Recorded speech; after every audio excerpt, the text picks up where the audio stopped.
welcome back to Joe and Di's Allotment channel. We're now in week 2 of August. I'm Joe and Di's behind the camera, thank you very much. So we've got some sowing to do. Only one thing in modules this week. I mean, if you saw last week's video, we did quite a lot of planting in modules. So if you want any ideas of what to sow in August, have a look at our week 1 video. All I'm doing is some endive this week into some modules. Just give you a quick little update as well. Some of our onions are drying here, so I made a bit of a drying rack. So they're drying there, we'll leave them to dry off thoroughly. So all the green bits sort of dry off completely, like these ones. And got the shallots here drying as well. What you can do with the shallots, you can actually keep some for replanting next year. Sort of nice, if you sort of check them over, make sure they've got no sort of diseases, or they look, you know, really that size, I'd say. You can keep those for planting next year. As long as you keep them somewhere dry, they'll be okay for replanting next year. But if it starts getting cold, very cold, I think below sort of like 3 degrees, I'd bring them inside for a little while until that cold spell goes, then bring them back out again. They'd probably, you know, anything below 4 degrees will probably destroy their viability. So yeah, but we might sort of pickle some of these as well. Yeah, I'm not sure, but got quite a lot there. So yeah, all we do is planting some endive into the modules now. We've got some more sowing to do down the allotment, but I'm going to do it directly into the plot. We've got quite a lot of empty sort of bits now where the onions and shallots have been coming out, so we've got some empty sort of sections of the plot, and we'll fill those up with sowings and some of the ones we did last week as well. As they start getting ready for planting out, we'll plant them out. But yeah, so what I'm doing this morning is endive. It's a variety called Romanesca di Taglio. It goes about 2 centimetres deep. 2 centimetres deep, yeah. And it takes about sort of 5 to 7 days to germinate, and it's sort of ready for harvesting in sort of 10 to 12 weeks. It's a lovely addition to salads. Not used so much in the UK, but sort of widely used in Europe. It's a lovely sort of curly looking, sort of slightly peppery taste as well. So it's a lovely addition to salads. So we lightly sprinkle them into these modules, not too many, and then we can just try and get 3 or 4 in each one if I can.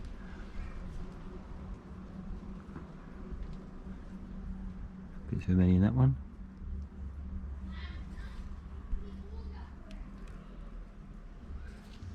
And then we'll transplant them on when they're large enough to handle. That's enough. I'll give these a firming down. So these have been pre-watered already. I'll give them another little sprinkle on top, and it's been labelled so I won't forget what they are, as I've done in the past quite a lot.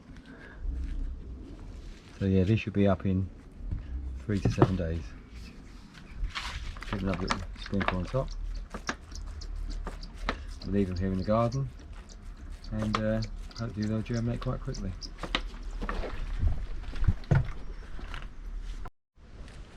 We sowed spinaches last week in modules, but I'm also going to plant some directly.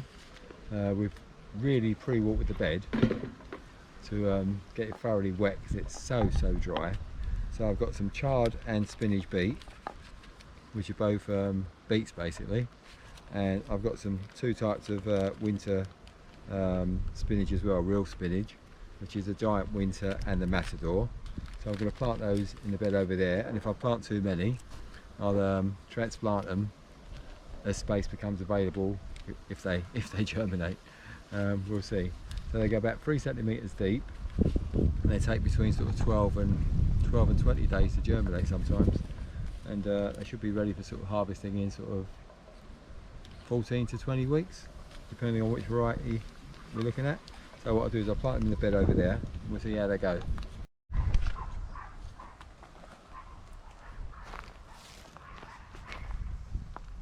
So spinach beet is quite a large seed. Give it a sprinkle all over And you can never have too much because you can always dry it and use it throughout the whole winter period really. Dehydrate and add to meals, so it won't go to waste. So that's the spinach.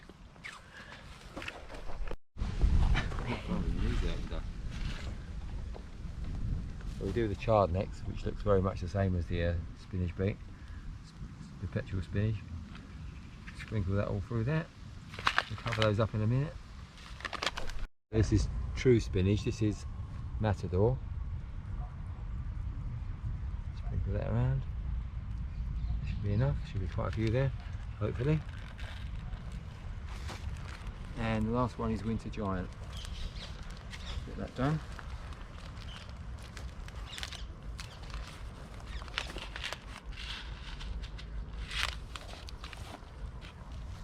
We'll have to keep these well watered for the next few weeks to give them a chance of germinating. Looks like we're going into another hot period for next week, so the ground will dry out very quickly, so it's a matter of keeping it moist.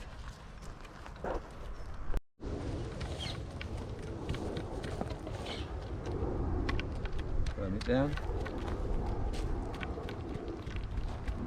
That's it, that's those in. So next row I'm going to put in some French breakfast radish and some winter radish. They take about 3 to 7 days to germinate, but the French breakfast will be ready in about sort of 4 weeks, but the winter radish will take up to anything up to sort of 12 weeks to be ready. They grow to about 6 inches long. I'll do the French breakfast first, just a small section, because we successionally plant these. We've got a little supply all the time.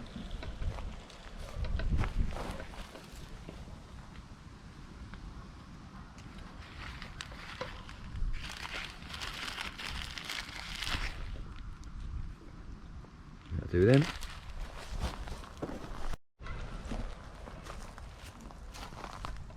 And these are the winter radish. That's it. That's done. The last row here I'm going to put in some rocket, which is rocket Napoli. Lovely addition to salads, and it's sort of winter hardy, so it will grow all the way through the winter.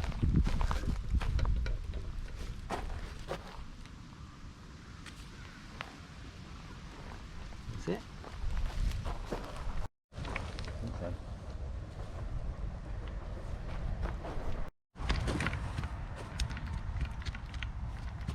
I think that's wet enough at the moment. It needs to wet again. So I've got some low Rosso seeds here that have expired, and they've not been germinating very well. So I'm going to chuck the whole lot into this little section here. Just rake it in, and if we get some, we get some. If we don't, we don't. So if we get some lettuces come up, I'll transplant them. Hopefully we should get there's quite a few seeds there, so hopefully we should get some germinate.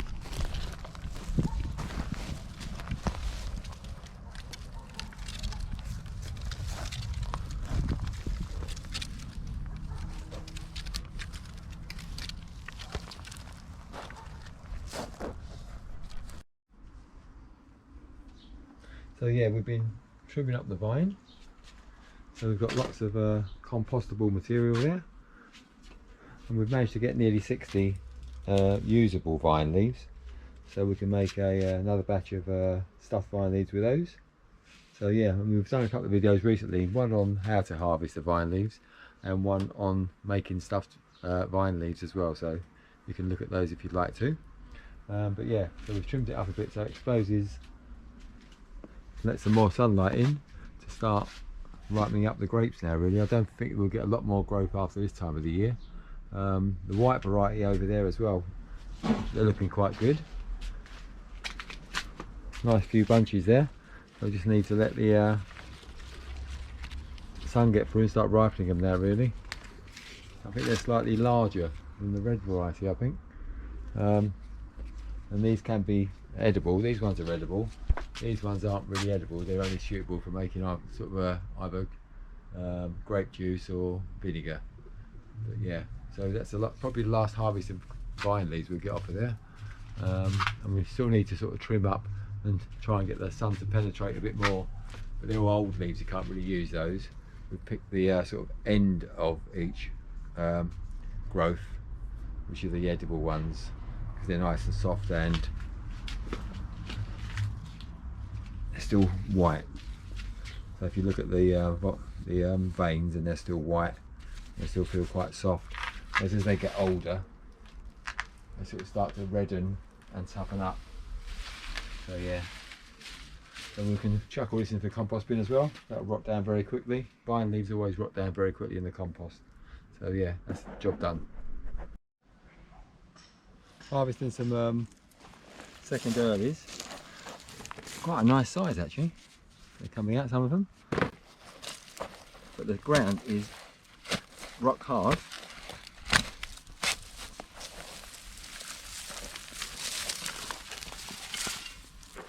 And I think because the ground is rock hard, they're not actually spreading to the sides, they're just staying in the place where we put them, I think, this year. But yeah, we've got enough there for a few meals now though. So they're going to harvest the plums today. We've got quite a few in the bag already. You only get a very short window to harvest them before they go very soft. So probably only 2 or 3 week period before they go soft. And what we'll do is we'll probably dehydrate these. You can bottle them, you can turn them into jams or jellies, and you can freeze them as well. They freeze quite well if you cut them into sort of sections and freeze them. And then you can use them later for making jams, jellies, or you can even eat them straight out of the freezer. Nice little cold snack. But yeah, we dehydrate them rather than bottle because it takes up a lot less space, reduces the capacity. I mean, one jar you can get quite a lot into one jar, whereas bottling, the jar fills up very quickly. I think this one's a Laxton's early variety, and the one at home is a Victoria plum variety. Nice plum. They're very sweet when they're actually ready to harvest. Very sweet inside. But what we do is we take them home and we cut them open as well to make sure there's no little creatures inside before we sort of wash them, cut them open, make sure there's nothing inside before we dehydrate them. So yeah, we'll get on and harvest the rest. We've also got another plum tree over the other side of the plot, so we'll harvest those as well. This is the other plum tree. They're a smaller variety. I'm not sure what variety these ones are. They look very similar. They look very similar, but they're a smaller one. Whether it's because of the position of the tree they're smaller, not quite sure. So we'll harvest these ones as well, and I think we'll have quite a few kilograms by the time we're finished. Not bad little bunches. So not a bad little harvest. So we'll take these home and dehydrate them.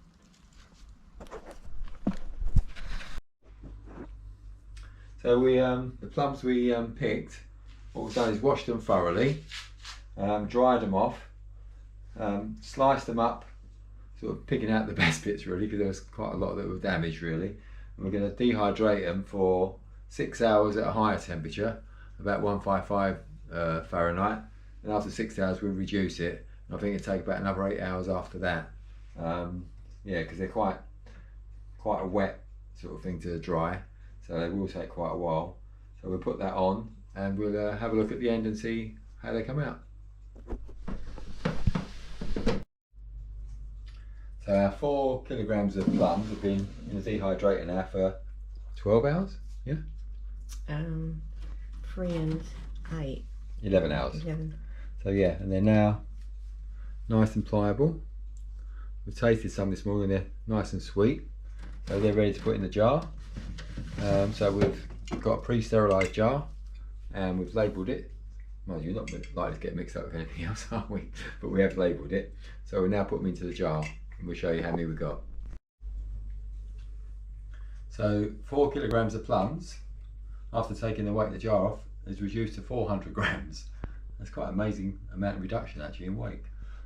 Yeah, so it's a lovely snack which we'll enjoy, and they can be rehydrated if you want to sort of use them for puddings or put into breads or cakes.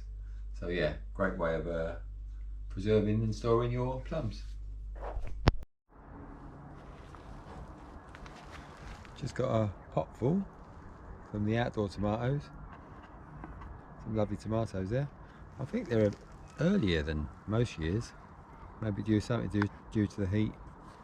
Nice little red pepper. And a mixture of sizes of courgettes and marrows. So yeah, not a bad little crop there. So this one will store well over winter. Not a bad little harvest.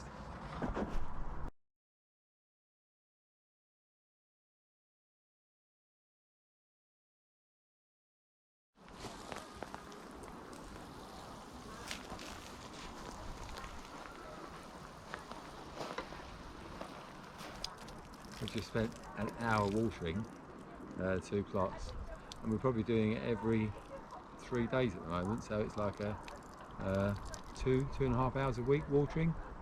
So hopefully we'll get some rain eventually, which saves a lot of time.